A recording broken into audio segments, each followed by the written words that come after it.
దేనికోసం ఇలాంటివన్నీ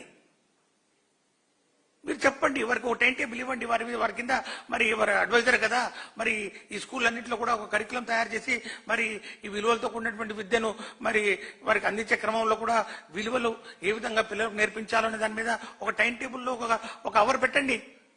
మరి వారి ద్వారా వారి సలహాలు తీసుకొని పెట్టండి. అంతేగాని ప్రవచనాలు ఒకరోజు చెప్పి విలువలతో కూడిన విద్య అయిపోయిందని చెప్పి దానివల్ల ఈరోజు పెడితే ఖచ్చితంగా రేపు ఈ కేంద్ర ప్రభుత్వం రిలీజ్ చేసే ఆ యొక్క యూడైస్ వాళ్ళ సర్వేలో ఖచ్చితంగా ఆంధ్రప్రదేశ్ ఏ స్థానంలో ఉంటుందో మరి నాకేది అర్థం కావట్లేదు. మేము అందుకే ఈరోజు